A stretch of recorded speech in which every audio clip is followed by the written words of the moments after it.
Welcome back to our channel on this beautiful, unpredictable day where the sun is shining brightly, but the shadows are growing much longer over our favorite fictional families as we dive into the latest shocking twists hitting Los Angeles. You really have to stop and think about what goes through a man's mind when the woman he loves just completely shatters his reality, because Eric Forrester is currently drowning in an ocean of absolute devastation over Donna's betrayal. He trusted her with his life and his legacy and his fragile heart after all the chaos he went through with Quinn, but Donna chose to keep her mouth shut about Hope joining Logan, and that silence is tearing Eric apart from the inside out. He feels like a fool, a complete and utter fool who let a Logan pull the wool over his eyes while his own family was being attacked on the runway. The pain in his chest isn't just about fashion or business. It is about the fundamental trust you expect from your wife when you share a bed and a life together. Why didn't she tell him? Did she think he was too weak to handle it? Or did she just prioritize her sister Katie's ambition over her own husband's emotional well-being? It is a sickening feeling to realize the person closest to you is harboring secrets that actively hurt your flesh and blood, and Eric is just completely broken by this. He is pacing the halls of that massive empty mansion, wondering if his entire marriage was just a convenient lie built on Logan loyalty instead of genuine love. And right in the middle of this suffocating emotional nightmare where Eric can barely even process his own grief, a literal bombshell drops right out of the metal belly of the Forrester creation safe. Someone opened that heavy steel door expecting to find the usual corporate documents or maybe some archival jewelry designs, but instead they found a piece of paper that threatens to rewrite the entire history of this fashion dynasty. A new will, a brand new last will and testament bearing Eric Forrester's name, just sitting there in the dark waiting to detonate and blow this family to absolute pieces. Who even put it there? How long has it been sitting in the safe while everyone was busy screaming at each other over runway shows and stolen diamonds? The very existence of this document is a massive red flag waving right in the faces of everyone who thought the succession plan was set in stone. The paper feels heavy with doom. It is the kind of discovery that makes your stomach drop all the way to the floor. The contents of this mysterious new will are so shocking, you almost have to read the words 3 or 4 times just to make sure your eyes aren't playing some kind of sick, cruel trick on you. It explicitly states that every single one of Eric Forrester's shares in the company, his entire controlling interest and life's work, will be transferred to a mysterious charity instead of going to Ridge and Steffi as originally planned.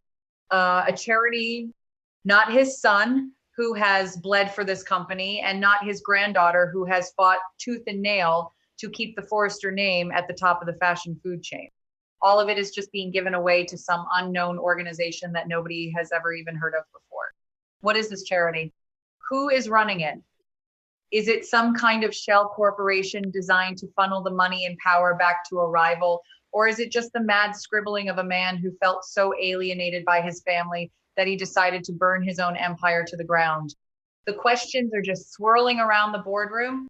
Steffi Forrester Finnegan does not hesitate for even a fraction of a second before she goes completely nuclear over this discovery, because she is already primed for war, and this is the ultimate act of treason.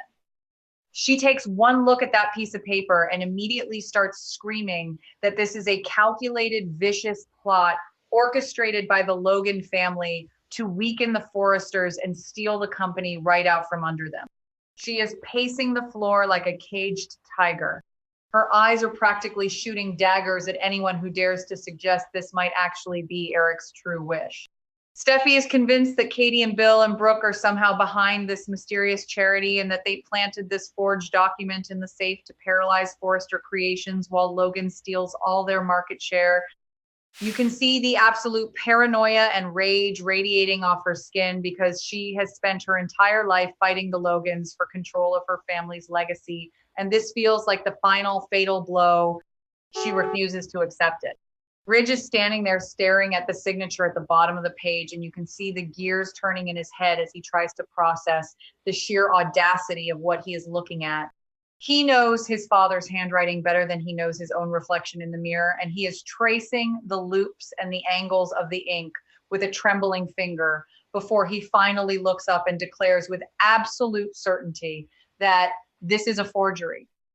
A highly sophisticated, incredibly detailed forgery, but a forgery nonetheless. He refuses to believe that Eric would betray him and Steffi like this, especially not now when they need to be a united front against the House of Logan. Ridge is already dialing his lawyers and summoning Carter Walton to the office because they have to prove this signature is fake before the media gets wind of it and sends the company's stock price plummeting into the abyss. The tension in the room is so thick you could cut it with a pair of fabric shears, and the legal nightmare has officially begun. And while the Forresters are ripping themselves apart over this mysterious will, there is a completely different kind of tragedy unfolding across town because Hope Logan is being pushed past the absolute limits of human endurance. She was already carrying the massive crushing weight of her secret defection to Logan and the public humiliation of the runway show. But then Brooke decided to unleash the most brutal, unforgiving wrath a mother could possibly inflict on her own child. Brooke kicked Hope out of the mansion. She literally threw her own flesh and blood off the property along with Liam and Little Beth, forcing them to pack their bags like criminals being exiled from their homeland. The screaming match between Brooke and Hope was so toxic and so deeply damaging that you have to wonder if their relationship will ever recover. Brooke looked her daughter in the eye and treated her like an enemy combatant instead of a young woman trying to find her own path in the world. It was devastating. As if being disowned and evicted by her own mother wasn't enough to completely break Hope's spirit, she also had to endure the relentless, terrifying pressure coming from Steffi, who was out for absolute blood. Steffi cornered Hope and unleashed a torrent of threats about legal action and breach of contract and corporate sabotage, making sure Hope knew that she was going to pay dearly for abandoning Forrester Creations. Steffi was screaming in Hope's face, pointing fingers, calling her a traitor and a fraud and promising to ruin her career before it even started at Logan. Hope was just standing there, taking it all in, feeling like the walls were closing in on her and all the air was being sucked out of the room. She was suffocating under the weight of everyone's anger and disappointment. She tried to be strong and she tried to stand her ground, but how much can one person take before they just completely snap and lose their grip on reality? The pressure was just too much for any normal human being to handle. Something inside Hope just finally broke. You could see it in her eyes in the days leading up to it, this hollow, empty stare of a woman who has been stripped of her support system and alienated from the people she loves most in the world. She just vanished. Hope Logan went completely missing without a single trace or a goodbye note or a text message to tell anyone where she was going. She just walked out the door and disappeared into the ether, leaving behind a massive, gaping hole of silence that quickly turned into a terrifying, deafening panic. Where did she go? Did she run away to escape the fighting, or did the overwhelming stress cause some kind of psychological breakdown that made her wander off into the night? Or even worse, did someone with sinister intentions take advantage of a vulnerable, heartbroken woman when she was at her absolute lowest point? The uncertainty is a living, breathing monster chewing on the sanity of everyone who realizes she is gone. Liam is the one who realizes something is horribly wrong when Hope doesn't come home to the Spencer estate and his texts go unanswered for hours on end. He starts driving around the city, frantically searching the places she usually goes, hoping to find her sitting on a bench or walking along the beach trying to clear her head. But instead, he finds something that makes his blood run completely cold and stops his heart dead in his chest. He finds her car. It is just sitting there, abandoned on the side of a dark, lonely road, with the hazard lights blinking a silent, desperate warning into the night. The driver's side door is slightly ajar.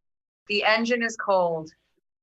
The sheer terror that washes over Liam in that moment is indescribable because, instantly that Hope would never just leave her car like this unless something terrible had happened. Liam is frozen, staring at the blinking lights.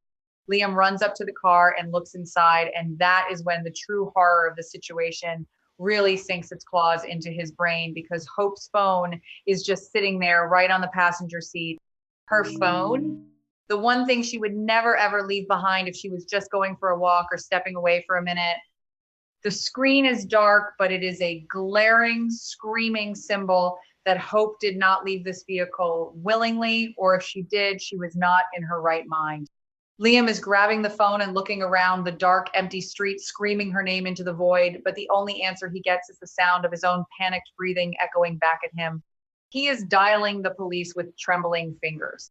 He is calling Bill and Katie, and his voice is cracking as he tries to explain that Hope is gone and her car is empty and he doesn't know what to do.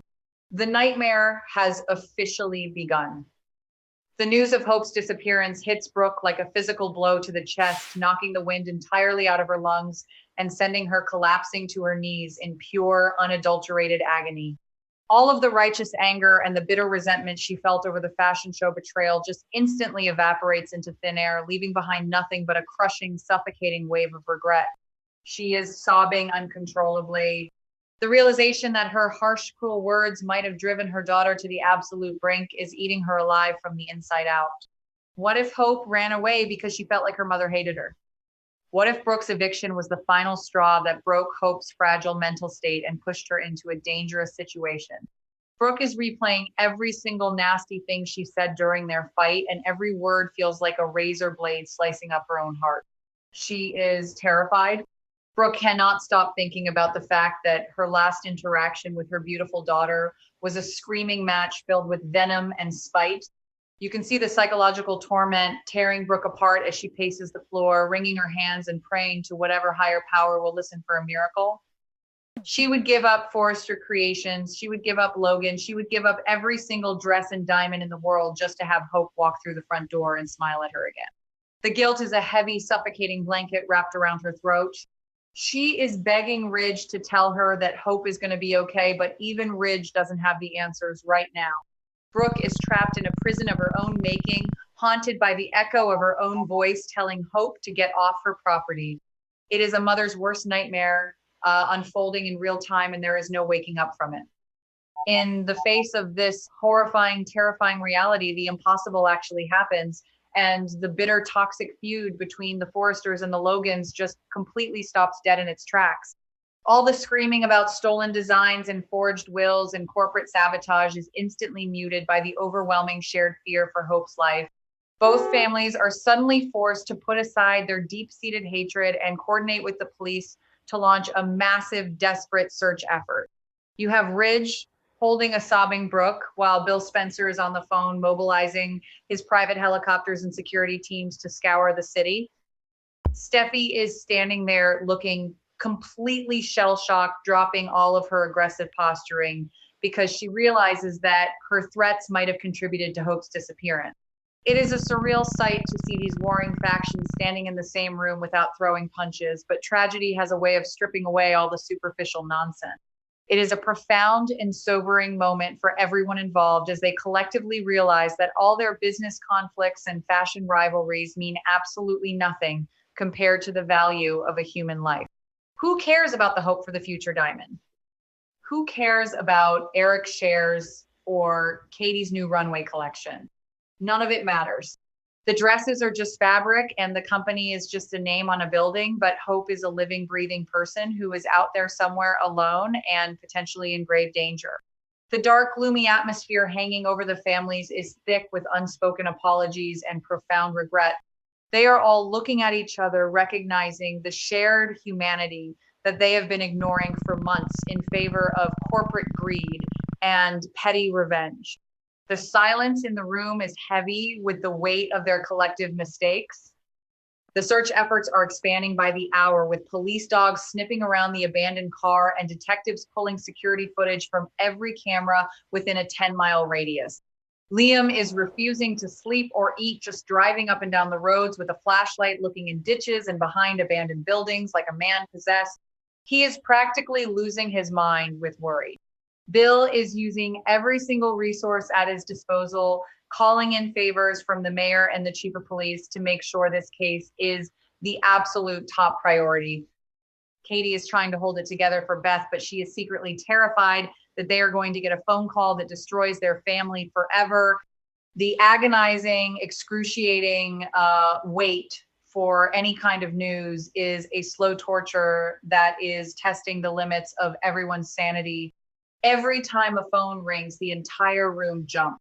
The speculation about what actually happened to Hope is running wild, and every scenario is more terrifying than the last. Did she just pull over because she was crying too hard to drive and then someone grabbed her? Did she walk away from the car in a daze and get lost in the woods? Is she being held somewhere against her will, or is she wandering the streets without any memory of who she is because the trauma was just too much for her brain to handle? The not knowing is the hardest part. It leaves the door open for the imagination to conjure up the most horrific, terrifying possibilities. Brooke is convinced that Hope is out there crying for her and she can't do anything to help. Steffi is quietly dealing with her own guilt, wondering if she pushed her rival too far over the edge. The entire city of Los Angeles is on high alert looking for the blonde fashion icon who vanished into thin air. So here we are standing on the precipice of absolute destruction with a forged will threatening to tear a fashion empire apart and a missing daughter bringing two warring families to their knees in prayer. The chaos of the boardroom has been entirely eclipsed by the terror on the street. Eric is broken by Donna's lies. Ridge is fighting a phantom enemy for his inheritance, and Brooke is drowning in a sea of maternal guilt that might actually kill her if Hope isn't found soon. It is a stark, brutal reminder that we spend so much time fighting over things that don't matter until the universe steps in and takes away the only thing that actually does.